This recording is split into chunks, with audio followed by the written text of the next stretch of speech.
Sometimes I feel as though everyone hates me, as if for some reason I'm unlikable. I know I have the ability to be a kind and understanding person, but I can't help but be a dick sometimes. I understand why people have anxiety, fear, or self-hate, but I don't understand those who don't do anything to improve their situation. People who do nothing to change. I hate that I can't express this in a way people understand. And I hate myself for hurting others with words I string together to foster change. Am I wrong for wanting others in my life to be better? Or am I looking at it from an unrealistic angle? I, like most people, struggle with carrying resentment. There are a lot of people I dislike, or even hate, and it troubles me. I know holding on to feelings of distaste and hatred is bad, and can lead to health issues and lack of sleep. Sometimes I wish I could just forgive people easier, without feeling like a bitch in the process.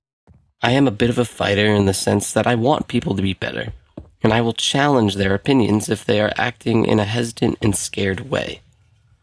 I want those around me to be confident, so that they can confront their problems head on. Most of the time, I offer the contrarian opinion when in conversations with my friends and family members. For example, they'll say something like, "Ugh, the weather is so annoying. Why did it have to rain today?" And I'll respond with, "Well, we needed the rain, and now you have an excuse to stay inside and relax." My response isn't always positive, but it is always opposing those around me. Every time I speak out, I see the disgust and annoyance from other people's faces. It makes me wish I didn't speak at all, and at the same time makes me feel as if they truly didn't listen. This typically ends with me feeling shame for speaking out, and also hatred towards the other person for making my words feel like venom. I can't help it because I'm always challenging my own ways of thinking. I want to be a better person, and challenging my own opinions has helped a lot. So why doesn't it work for other people? I had to learn that not every conversation has to be a boxing match. It can be more like a dance. If I want to offer the contrarian opinion, it doesn't have to be bold and vibrant. My language should be more like a gentle breeze than a gust of wind, as to not rock the boat. Going back to the example I said earlier, I could have said instead, "Yeah, I dislike the rain too. It seems more cheerful in the sun." But at the same time, there's something about the rain that is happy too. A more peaceful happiness. It can give us the time to reflect and relax after a warm, sunny day. That's a roundabout way of challenging someone's opinions without slapping them in the face with your thoughts. If you can make it seem as though you're adding to their beliefs instead of taking away or replacing them, people are typically more receptive. I offer the contrarian opinion because I want people to be better, but oftentimes they fall short of that. Oftentimes I fall short of that. I think my expectations may be too high, but I can't help but feel resentment towards people and towards myself. I know the answer to this problem is forgiveness, but what does forgiveness feel like? What is forgiveness? I had to think long and hard about this, and I thought about my friend group. Sometimes we say mean things to each other that we don't mean. Things that can hurt, but we still stay friends. It's not a toxic relationship by any means. That's just the way things are. Nobody is perfect, and nobody can live up to your expectations every time. That is when I found the answer to my question before. Forgiveness means accepting things the way they are. Dropping your idea of how they should be to live in reality. Every human being has their bad parts and their good parts. To be friends with anyone means to forgive, and to forgive means to accept.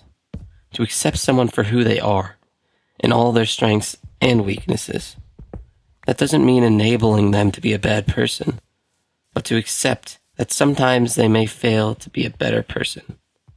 As long as they keep trying every day, that should be enough. And that should be enough for me too. Accept things the way they are, and nothing can hurt you.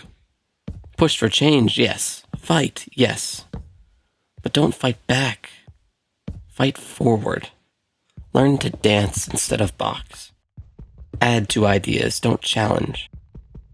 Listen to all of who a person is and accept them for who they are. Respect them for trying to change. And befriend them for accepting you.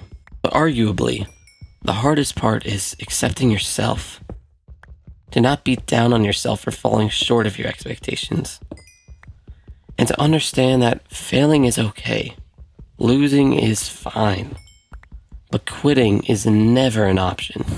So as long as you don't quit, you can get back up again. If you accept yourself and accept others, then forgiveness becomes easy. Thank you guys for watching this video. I hope you enjoyed. I hope the structure of these videos are good. I kind of just type as if I'm like yapping.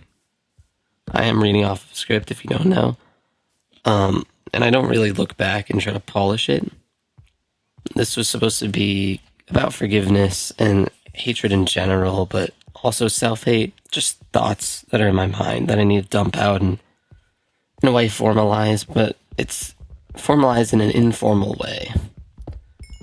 And I hope that it makes sense to listen to, and that you can at least somewhat understand what I'm trying to say. I'm trying to get better each time with making it more clear as to what the point is, as to what I really mean, and it kind of comes together at the end.